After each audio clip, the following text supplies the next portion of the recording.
ગાંધીનગર જિલ્લા પંચાયતની 2 બેઠકો બિનહરીફ થઈ છે. સમો અને લોધરા બેઠક બિનહરીફ જાહેર થઈ છે. ચૂંટણી પહેલા જ ભાજપે ગાંધીનગર જિલ્લામાં 2 બેઠકો જીતી લીધી છે. અપક્ષ અને અન્ય ઉમેદવારોએ પોતાની ઉમેદવારી પરત ખેંચી છે.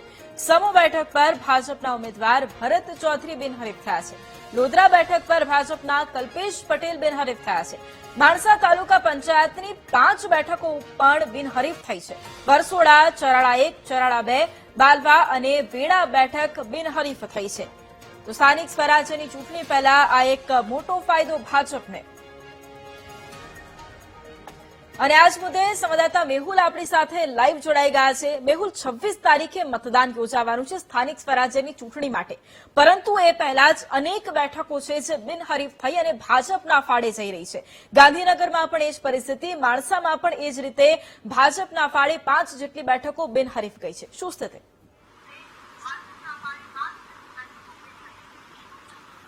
બિલકુલથી વૈભવી, વાત કરવામાં આવે તો આજે સાંજે 3 વાગ્યા સુધી ફોર્મ પરત ખેંચવાનો અંતિમ દિવસ છે. ઉમેદવારો ઉમેદવારી પરત ખેંચી શકે છે. તે પહેલા જ ચિત્ર સ્પષ્ટ થઈ રહ્યું છે. ગાંધીનગરમાં 2 જિલ્લા પંચાયતની બેઠકો ખૂબ જ મહત્વની માનવામાં આવે છે. સમો અને લોધરા બેઠક બિનહરીફ જાહેર થઈ છે.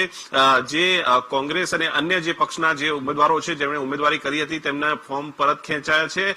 કોંગ્રેસ પક્ષે સમૂહની અંદર ઉમેદવારી પત્ર રદ થયું હતું અને તાલુકા પંચાયતની જો બેઠકની વાત કરવામાં આવે તો 5 બેઠકો જે છે તે બિનહરીફ થઈ છે. ની અંદર વરસોડા, ચરાડા 1 અને 2 બેઠકોનો સમાવેશ થાય છે. બાલવા અને વેડા બેઠક જે છે તે બિનહરીફ થઈ છે. જિલ્લા ભાજપ પ્રમુખ અનિલ પટેલ આપણી સાથે છે, તેમની સાથે સીધી વાતચીત કરીએ. અનિલભાઈ, પહેલા જ જે ઉમેદવારી પત્ર ખેંચવાનો જે અંતિમ દિવસ છે પહેલા 2 જિલ્લા પંચાયતની અને 5 તાલુકા પંચાયતની માણસાની બેઠકો બિનહરીફ થઈ છે, શું કહેશો?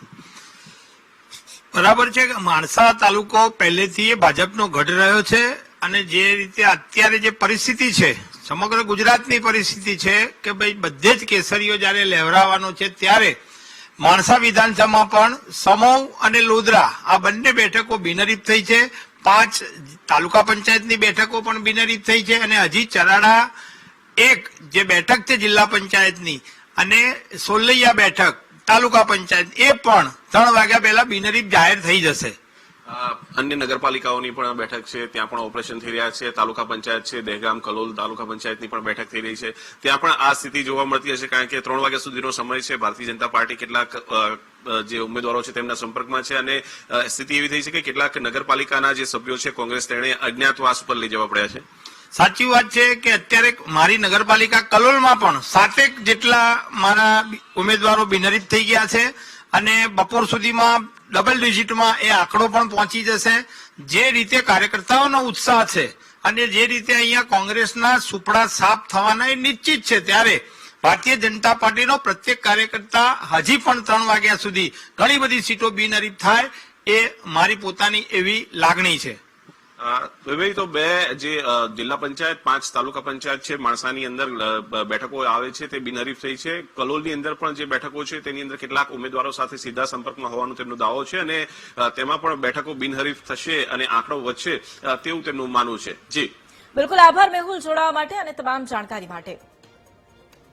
તો જે પ્રમાણે અત્યારે આ એક સૌથી મોટું